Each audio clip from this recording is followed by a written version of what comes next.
know, being from Wisconsin, we don't like to miss any parties filled with brats and booze. That's good. Now before I start, That's a good line. Now before I start, the Moon Palace manager has asked me to request that for reasons of health and safety, we don't get on top of the tables or chairs during my standing ovation. I'd like to clarify that throughout this speech, I will only be referring to the groom as Brat. As a person who somehow manages to change his name every couple of years, it's easier to just lay it out for everyone to who I'm referring to. In the 4 plus years I've been with Christine, she's been introduced to him as Andy, then it was Drew, and now it's Andrew, and even sometimes Andrew who wears glasses.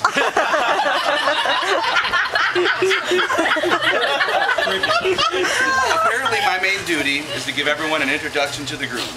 This part of the best man speech is usually just an excuse to demolish the groom's good character.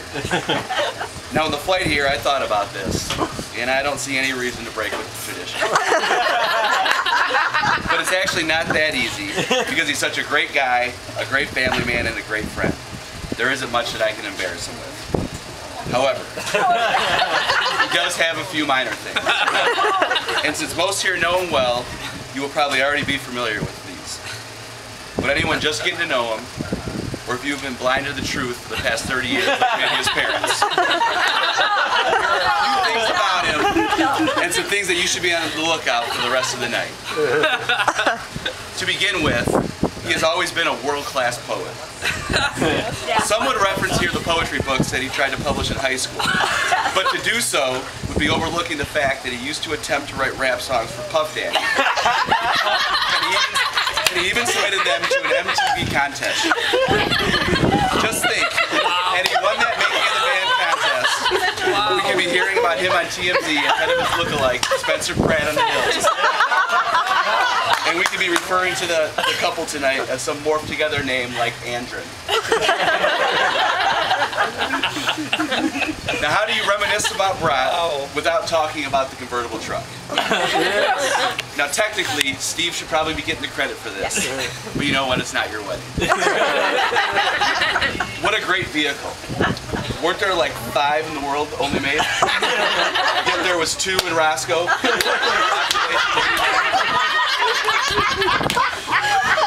I miss the days driving down Hononegah Road at 1 a.m., sitting on the top crossbars, doing 5 miles per hour past Highlander, with Puff Daddy, Can't Nobody Hold Me Down. While we're talking about past Brat family vehicles, I'd like to take a moment to state that the beer, I believe it was a 12-pack of Rolling Rock, that was found in the trunk of the Neon in 1998, was really Andy's. Now I took the blame, but now that we're in our 30s, it should be known that that was your son's beer, and I just took the blame to keep him out of trouble. I guess we'll just call it even for that night I dropped that girl off at your house. Amen. In the middle of the night, because I wasn't taking her to my parents' house. Thank you for leaving her. I gotta hear more about this. There's also Brat's great knowledge of made-up statistics. Any day, anytime, college or pro, he can come up with stats that are so absurd that will actually make you believe that he's not completely full of shit. You believe them until one day you lose money to a coworker because you bet with them the same statistics you so stupidly believe. I can tell stories all night long about this and his betting, but there wouldn't be any time to talk about Brat and his athletics. You know, you never really made it where you dreamed of in sports, where the only thing people remember you for is your celebration after winning the dribbling drill sophomore year and jumping up in the air, dislocating your knee. I couldn't look, most people couldn't stop laughing, and all Brat could say was, ow! Thank God Adam Long figured out it wasn't normal for your kneecap to be in the middle of your thigh. I still remember when he called your mom telling her what happened and she wasn't believing him, just thinking he was BSing. I guess we could also talk about those sexy Speedo-style Knick-Knick shorts you used to wear. But with the 3 local middle schools being represented here tonight, we really were all in the same boat. Well, except for Fish, and I'm pretty sure he got cut. Team managers don't get it. Although I'd like to think that I pulled those shorts off, and that's probably why they used to call me J-Rod. Nice. Why was that again? Because you robbed the J's. Do I even need to talk about his love for homosexual drinks? He basically drinks anything with cranberry juice. I guess anything's better than Jaeger bombs in bulk. And finally, what better way to make the two of us even closer than his parents moving behind my parents in high school? This led to us creating the route. The what? The route. The route. Not the route which involved Brian Sunders' Lincoln Town Card. No, that's not talking about. But a secret map that would get us from my home to his house without our parents seeing us sneaking out.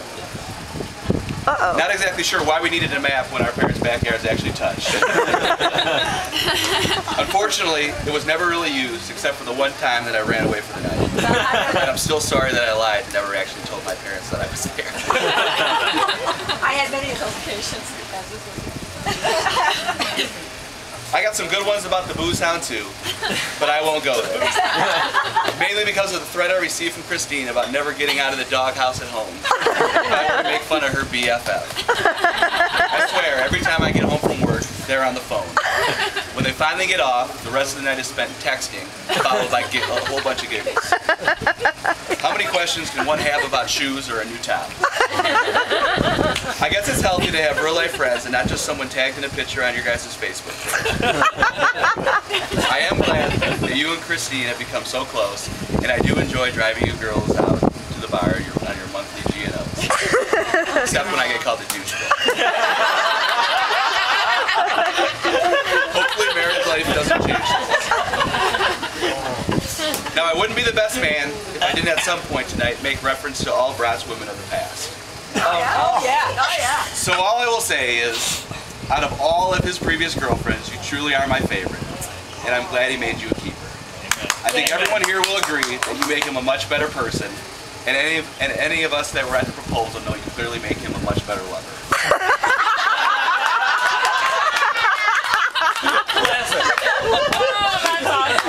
Believe it or not, there are actually some good qualities in Andy. He has always been there for me no matter what the situation is, and always has the right advice to give me.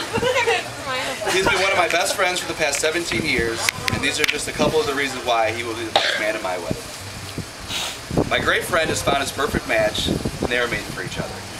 I can honestly say I am proud to be Brat's best man, and I'm delighted in his choice of wife. It really is his crowning achievement. So if there's anything left in your glasses, please raise them and join me in a toast to the new Mr. and Mrs. Bride.